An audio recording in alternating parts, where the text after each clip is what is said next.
Wild, Wild Juvenile. What a powerful song. We all was Wild, Wild Juveniles here in the Drop Knowledge Forum today. We want to welcome you. My name is Ron Burton, and I have a passion and an unfulfilled hunger to help young people succeed in life and exceed the expectations of others. Because see, some of these people think that you young people are gonna be statistics. A statistic is information gathered, collected, diagnosed, and come up with the conclusion that y'all gonna come to jail. The Drop Knowledge Forum don't think so. We also don't believe that you young people won't cash this check of knowledge that we're about to drop that will give you life, liberty, which is freedom, and be able to pursue happiness in your life. So today, we come to bring you, to motivate you, to give you purpose and direction with this knowledge. Because young people walking around there without knowledge are walking around in the dark. And the Drop Knowledge Forum come to bring the light of hope. Hope that will give you young people expectations of a brighter future. Because your future is bright because you're young. Hope is the anchor of our soul. It keeps us grounded in the midst of life storms. I'm sure some of you young people have seen a ship out in the ocean in a storm. Everyone on the ship is fearful. It could capsize, and the captain throws the anchor to steady the ship, which gives them hope. That's what we come to do today, to give you hope. But you need more than hope. You don't want to just stay steady in the middle of a storm. You want to pull through a storm. And how you pull through a storm is by faith and information. See, faith is the substance of things hoped for and the evidence of things not seen. Like when you sat in that chair, young people today, you didn't check it to see was it going to hold your body weight. You just sat in it. That's called faith. Also, faith comes by hearing. And we need you young people to be able to hear us today in this Drop Knowledge Forum. Because when a person is talking, they can only talk about what they know. But if you're listening, you can learn what we're talking about. And right now, young people, I'm talking because I know what I'm talking about. I feel if I would have had this information, it's possible I might not be here today. Today, I will be dropping 2 pieces of important knowledge, which will be the mind, which is the control center of everything that we do, and discipline is critical to our transformation. I was introduced to the scared straight approach, and for some kids it may have worked, but for me, it didn't work. I was already traumatized by dysfunction in the family, verbal abuse, mental abuse, physical abuse, and violence in the community. Trauma, young people, is a physical injury or a mental injury. And once you're traumatized, if you don't get help at that time to transform your trauma, you will begin to victimize other people. It's like dropping a rock, a little rock this big, dropping a rock in a still body of water. The impact sends a ripple effect through the water, and every ripple is another victim that we claim. Until we learn how to transform our trauma, we will continue to traumatize people because it was my self-pity and my blindness, and I was numb to the damage that I was causing other people. Victim awareness was a big piece of that puzzle. It gave me the information of the damage that I was causing others with my actions and my decisions. Young people, there is no victimless crime. I would like to ask you young people today to have a moment of silence with me so that we all can apologize to our victims.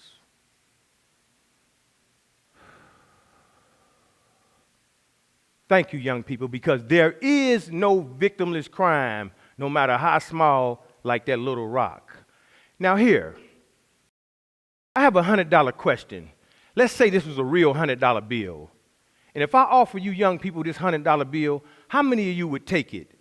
You would take it? All of you would take it. Of course you would. It's a $100 bill. What if I balled this $100 bill up, threw it on the ground, stepped on it, pick it back up?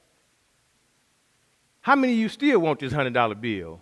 Oh, you want it? All y'all want it still, because guess what? It's still $100 and it still have value. If a piece of paper still have value, surely you young people have value.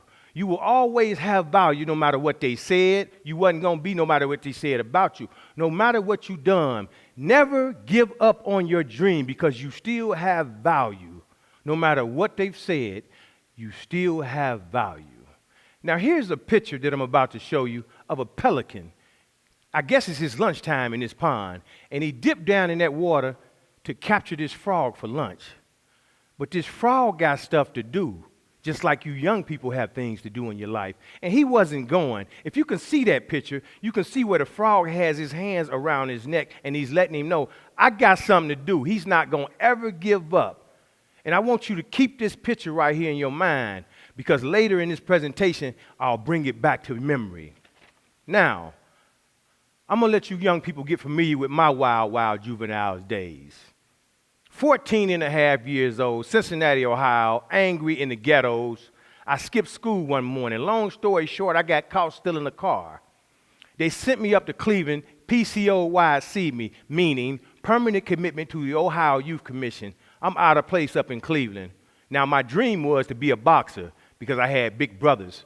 That's why I say scared straight didn't help me, because I had to fight my brothers just for the toy out of the cereal, and we rumbled every day.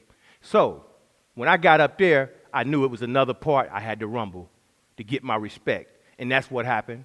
So one day, the youth leader called me down there, said, Mr. Roy Williams, which is the youth director, want to see me. And I'm like, what this guy want to see me for? He's big, he keep a hockey stick. So I finally got there. He said, boy, have a seat. And I sat down. He said, I heard you've been fighting in here, young man, and you're pretty good, I heard. I said, kind of, sort of. He said, well, look, I'm going to give you a rec job. He threw me a rec shirt, and it had rec leader on it. He said, I'm going to give you a rec job. Cookies and candy go with it. We give you rewards for working good. If you stop fighting, I've already ordered all the equipment that you need for boxing. We kind of see, can you really box? And I got disciplined because he gave me hope. Long story short, he got me out of there. I was on the streets of Cleveland. In fact, I was boxing Golden Gloves out of East Cleveland, Windermere, Johnny Duncan's gym. And I had 6 fights, undefeated, 3 fights away from the Olympic trial. Bam! Didn't have no discipline. Got into it with a guy on the Windermere track out at RTA Windermere. We jumped down in there. I hurt him real bad. Long story short, Roy got me over to the group home. He said, boy, I got to send you back to Cincinnati. I was crushed. All my hope was gone, and I still had the same mindset. Unbelievable. So I got to slipping deeper and deeper into darkness, crime. I got older, and bam, I finally crossed over. And what I mean about that, young people, is I went from a juvenile to an adult, and I committed a crime. And I gave up my 13th Amendment right. And what that means is neither slavery or involuntary servitude, except for one has been duly convicted of a crime, shall exist in the United States of America or any other place under this jurisdiction. So young people, if you commit a crime in America today, you are voluntarily putting yourself in slavery. That's what we have done. Scared Straight did not tell us that. See, until we get the information that's critical to our transformation, we will continue to do the same thing over and over again, looking for different results, and that's insanity, and I was insane at the time. I don't have no big bags of war story to tell you about the penitentiary, because this is not the Scared Straight program. This is the Drop Knowledge Forum for you, youth. But what I will leave you with about the penitentiary is this. To me, living life in penitentiary is like death is easy and living life in penitentiary is hard. It will leave you mentally, physically, and emotionally scarred. There is no rite of passage to come to penitentiary. The only right that you give up is your 13th Amendment right, period. Oprah Winfrey once said, experience is the best teacher, but if you can learn from someone else's experience, it's better. Learn from the Drop Knowledge experience so that you won't have to go through the perils of busting your head inside these penitentiaries and reliving some of the atrocities that goes on inside these prisons. My failure, as well as the Drop Knowledge team failures, is you young people's tuition to success. Tuition is information paid for by the time that we've done, because time is the most valuable asset known to man. The Drop Knowledge Forum cannot afford to allow you young people to waste your time. And I want y'all to feel me on that, because this is real. Time is the most valuable asset known to man. You can't waste your time in here doing time, because we've already done the time. Get the information like Oprah said, but it is better to get it from someone else's experience instead of going through this yourself. A thought process will stay in motion until an outside force interrupts it. Let the Drop Knowledge Forum be that outside force, because for me, thinking for a change, color theory, anger management, cage of rage, the list goes on. It goes on. Chain breakers, just so many different programs, but it still was a piece of that puzzle missing. I could almost see the picture clear now. And bam, it came clear. It's impossible for us to be what we can't see. Then the warden allowed one Carlos Christian. Oh, I almost forgot. The reason why I told y'all don't ever give up, because there I was, 16 years. And here I am, in the penitentiary, the Olympic champ, 1984 in London Correctional Institution. They had the Olympics inside the prison, but yet I gave up on my dream. When I came to Cincinnati from Cleveland, I gave up deeper and deeper in the darkness. No discipline. Gave up. Don't ever give up on your dream. So, back to the missing component, one Carlos Christian. The warden allowed him to come in to give us the information, because he found a way to gain his freedom inside prison so that when he be released, he can maintain his freedom. In other words, he wrote a book, and it says, Prison Without Bars, It All Starts Within. He was the missing component. He gave us the information. He motivated me. Now, just like that rock that I dropped in the water, on the negative side, he dropped a rock in the water on the positive side. And every ripple is bringing positive results, like me, a graduate of Starts Within. Deion Parker, valedictorian, graduate of Starts Within. This was the missing component. This was the missing component for us.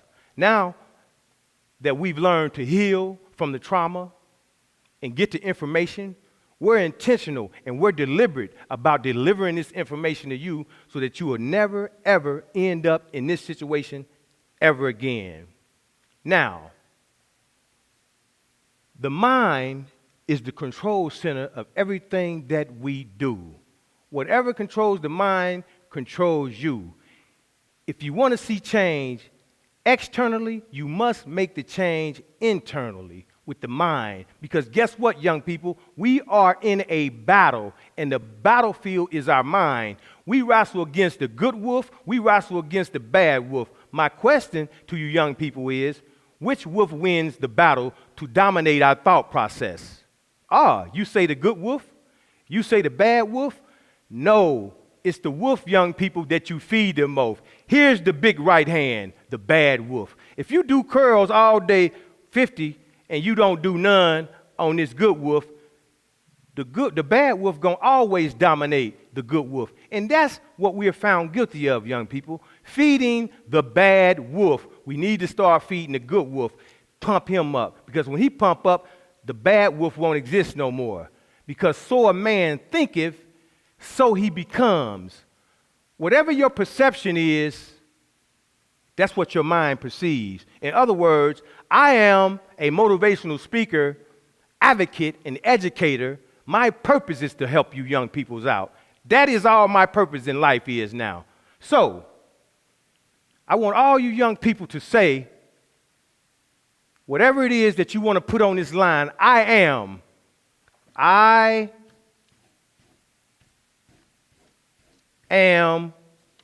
Put it on that line, because I'll tell you something. Whatever you put on that line, it will come looking for you. whether it be I am a motivational speaker. You see what I'm doing. I got motivated through the missing component, one Carlos Christian, in programming, educating myself.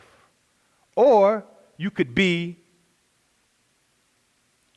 a construction worker. You could be a business owner. You could be whatever it is. But I tell you one thing, if you want to be a drug dealer, you're going to find some drugs and you're going to deal them. And guess what? You're going to get knocked, you're going to get robbed, or you're going to go to jail, or you're going to get killed. Just ain't no other way. It's hundreds of them in here, thousands, 50,000 in fact in Ohio. If you want to be a bank robber, you're going to find a gun, you're going to find a bank, and you're going to rob it. There is no other way. So put something on that line that when it come looking for you, you ain't got to worry about the police looking for you. You'll be all right. You'll be something that your family can be proud of. Last but not least, discipline. Man, discipline is critical to our transformation. Discipline is the ability to delay gratification and wait for a better outcome. In other words, if I say to you, young man, hey, my boss gonna give you a job, but you got to stop smoking weed. If you got discipline enough to stop smoking weed, you're gonna have a job with $11 an hour. You need this type of discipline. I'm not talking about dope boy discipline. See, dope boys got discipline too, because they'll be out there selling dope, trapping from 5 to 5. But that's faulty discipline. We talking about not discipline that when you get caught out there, you're going to get robbed because them predators going to come looking for you for that dope money, or the police going to come looking for you because you breaking laws. You trying to give up your 13th Amendment right. Or you're going to come to jail, or you're going to get killed. Some don't even make it here. So not that type of discipline. I'm not talking about pain. I'm not talking about punishment discipline. I'm talking about the effective discipline of the mind to be able to reject pressure and still conform to a pattern of legitimacy no matter what. I'm talking about like too legit to quit type of legitimacy. I'm talking about the type of discipline that you don't have to wait till a storm comes to get discipline. You work intensely every day to gain discipline. Then when the storm comes, you don't have to get ready, you stay ready. See, discipline suggests that we are working toward